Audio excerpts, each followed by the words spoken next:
Hi, and welcome to the Modern Persian Food Podcast. We are food bloggers, Bita Arabian and Bita Nazim Kelly, and we're here to share with you the rich flavors and fresh ingredients of Persian cooking and how to incorporate them into today's modern lifestyles. We're excited to introduce you to the flavors, tastes, and techniques we use, and also our own cultural stories and perspectives growing up in the U.S. in a Persian family. Thank you for joining us. Welcome to episode number 70. Today, Bita and I are going to be talking about a specific rice technique called kateh. We talk about rice in general in our episode number 3 in early days of the podcast. So if you want a more general overview of Persian rice, definitely check out that episode. We have a lot of really great content in there. And we also have an episode just on tahdig specifically. That's episode number 11.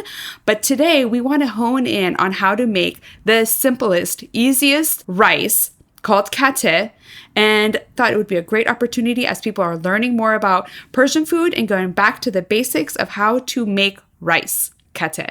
Bita, how's it going? Hi, good. I'm glad we're doing this back to basics. The last episode we gave you a very easy khoresh or Persian stew to make, and now we're giving you the basic rice. All you need is a pot. There's no straining, and I'd love to hear your steps. Yeah, absolutely. So, when we talk about rice, the more traditional method is what you were just referring to parboil it in salty water and to then strain the water out and then move forward to steaming it and putting a tahdig down and steaming the rice. So this is a great rice to make like during the week when you don't have a lot of time and you don't really want to like fuss with a lot of things. So this is like my go-to kind of recipe of how to make it. And basically I start with long grain white Basmati rice and I wash it a bunch. I basically rinse it until like the water runs clear. And that's actually an important step when you're making Persian rice, is to like kind of wash off all of that extra starch and also make sure that it's like clean from some of the processing. So rinse your rice when the water runs clear, and basically I put it in a pot and I cover it with water. How much water it needs will kind of depend on the quality of the grain of rice. Really good rice actually absorbs more water, so you'll need to do it. But a general rule of thumb is however high the washed rice is in the pot, I basically fill the pot with about 1.5 inches of water to cover the rice. So that kind of depends on the ratio of like what you're cooking. Look at the packaging instructions. And also as you make rice, you'll get a better handle of it. I tend to make smaller amounts of rice. So check out your recipe of like exactly your ratio of your rice to your water. But typically it ends up being, for me, is the bottom of the pot has like 2 inches of washed rice at the bottom. I basically have like 3.5 inches of water in the pot, if that makes sense. So add a little bit of salt, add a little bit of water, and I bring it up to a boil. I put it on the stove, bring it up to a boil, uncovered. And once it comes up to a boil, then I reduce the heat and I put it on to medium. I let the rice slowly absorb all of the water in the pot. And as the water is like almost all absorbed, I usually take a few grains of the rice and just press it in between my fingers and make sure that it's like cooked. It should be a little al dente still in the middle, so a little bit undercooked in the middle, but mostly cooked. So at this point, if you wanted to try to make a tahdig, you take the rice out of the pot and lay down on the bottom of the pot a little bit of saffron with a little bit of oil and a little bit of water. And then you put like a layer of rice that you mix with that saffron and you put that on the bottom. And then you put the rest of the rice on top of it. Instead of the saffron rice, you could put a layer of sliced potato. You can put lavash bread if you wanted to kind of make a special tahdig.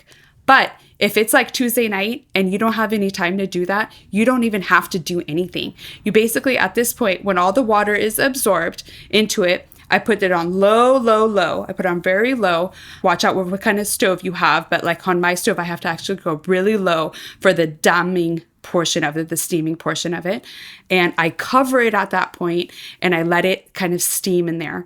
Once it starts to steam, I put a damkoni on. And what a damkoni, we have an episode on damkoni, one of our summer micro episodes, is basically a layer of paper towel or a thin dish towel that you wrap the lid. So basically it's a layer in between the pot and the lid that absorbs extra steam.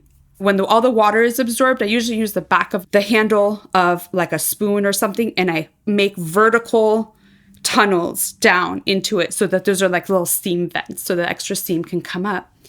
And so then when I put the damkoni on it, basically I let it steam like that for like 20 to 30 minutes. I shake the pot a little bit back and forth, and you can kind of hear when the tahdig has kind of formed. And that's it. You can flip it out if you want to, carefully onto a platter. Kind of looks like a little cake. You'll have a little bit of a tahdig there. You know, if you don't add the embellishments of the saffron or the potato, you will have a pretty pale tahdig, but it's super delicious. And if you don't want to flip it out, then you just scoop it out onto a platter, and you can have it with the khoresh karafs we talked about last week, or your favorite stew, or even some kebabs or chicken skewers, and you can have yourself a little Persian-inspired meal. The damkoni episode is number 40. If you're interested into hearing specifically what is it and why are we putting a towel on the lid of the pot, it's really important to hold the steam in. We just go back and listen to episode number 40. Persian rice, first of all, it's the Indian Basmati long grain or extra long grain rice. And what's special about it, you know, some people would say is like you can't ruin a Persian rice because you start with such a beautiful aged long grain rice. Right. It's going to come out delicious no matter what, almost. But a lot of what we're doing, if this is the first time you're making it or you haven't made it in a long while or something, you're trying your hand, is a lot of the stuff we're doing is because the end goal is we really want our grains of rice to be not sticking together as much as possible, to be like able to fluff it up with a fork. That's what makes Persian rice kind of special is the grains they are not sticky. It's not like a Chinese sticky rice or a Japanese sticky rice. They're separate. So the rinsing that we do, I actually rinse it several times. It's something that I was taught by my mother-in-law. Is like, she would advise maybe 4 or 5 or 6 times of rinsing until the water comes out clear versus cloudy, is you're washing the starches out. And again, this is a strategy to help ensure that it doesn't stick. Before even we cover the pot, putting the steam holes so that the steam can go all throughout the pot is another cooking method of getting it to cook so that it's not sticky. And the damkoni too, holding that steam in so it doesn't escape out of the lid and kind of soaks into the cloth. So similar to you, I don't usually really necessarily go for a tahdig when I'm doing this kateh one pot method. To me, it's kind of easier when I'm parboiling and doing maybe a layered rice dish. I use my rice cooker, to be honest, on the regular, because with the rice cooker, I don't even have to watch the pot. I literally just put everything in and then I leave it. I guess if somebody were listening to this, a question for you is, at what point should all of the water absorb? Or do you like there to be a little bit of water before you turn your heat down and cover it? I like it to be mostly absorbed. If you look down into the pot, there could be like a little bit of water still there, but I like it typically to have most of the water absorbed when I like lower the heat and put the lid on it. How about you? I leave it a little bit because for me, what is different about my rice that I make in the rice cooker versus my kateh is that the kateh comes out a little bit more softer and moist. Yeah. For lack of way to describe it. And so I kind of leave it a little bit. Right. You can't see it. It's almost entirely absorbed, but it's there. I use the knuckle test for how much water. I don't measure with kateh. I do measure with my rice cooker proportionally, but when I'm cooking my rice in one pot, this kateh method, I put the rinsed rice in the pot. And then how much water I put is basically up to my middle knuckle on my index finger, which I guess is maybe a little bit more than an inch. Yeah, exactly. Like about 1.5 inches is what kind of use as like a guide. It also depends too, like how quickly you're doing it. Because if the heat is a little high on it, the water will absorb faster. So you may need to add more water to it because it like cooked too fast. And so the rice isn't necessarily like cooked all the way. So if you have too high of a heat, you may need a little bit more water. I don't measure anything with my kateh method. I put 2 little palmfuls of salt, which is probably 2 teaspoons. Yeah. And then I put I could probably count to 3 or 4 seconds of oil. Yeah, a few tablespoons of oil. And then I give it a very gentle, quick stir. Yeah. And that is it. Right. And a few times before all the water is absorbed, I will stir it gently. You want to be gentle so not to break the grains of rice. You can actually, while it's steaming, pour a little bit more water or oil on top of the rice to actually make it steam a little bit more. while it has the damkoni on it. Oh, you open the lid? I was always told don't open the lid and release the steam. They call it like a ober rogan. You can add a little ober rogan to it too to help with the steaming. At the end. Not at the very end, but like basically like when you're putting the damkoni on. Oh, okay. Do that to just get a little bit more steam going. And a little bit oil maybe might help with tahdig formation. Yeah, just making it a little bit more luscious. I mean, some people can put little tabs of butter. Yes, please. But yeah, if you want to keep it, vegan, you just use oil and water and the rice and a little bit of salt. And you have yourself pretty much the easiest way to make Persian rice. Like I said, you'll get like a pale tahdig if you don't add any of the embellishments to it, or you can kind of customize it. I love actually making a tahdig. I love any opportunity to make tahdig. So I'm typically taking it out, but it definitely works if you just want to have the one pot and like go straight through and just kind of focus on just the rice itself. So we hope that people will be inspired to actually make Persian food this year. If you haven't done it, please do it. Let us know what you think. We're here to try to inspire you to use Persian ingredients, to make Persian food, to eat Persian food for yourself, for your friends and family, with your loved ones, and make it, a regular part of your diet and your menus and what you eat. And as per every episode, we like to have an Ask the Beats from one of our listeners. So this Ask the Beat comes from Ava from San Luis Obispo. And she asked, what is the one Persian dish you can't live without? So that's a hard question because, Persian food for me is so comforting and delicious. And it's always hard for me to pick one thing. Vita, do you have an answer for this? One thing. It reminds me of the question of if you could only take one thing on a deserted island to eat, Yeah. Very dramatic, Ava. Good question. One Persian food I can't live without. Well, so bread and butter. It sounds so simple. Mm-hmm. I love like a luscious, fluffy, warm bread with butter. I'm talking about like delicious, thick, fluffy.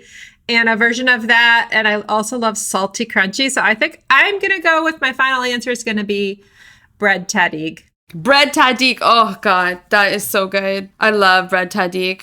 I love it. Crunchy, greasy bread tahdig. What is yours?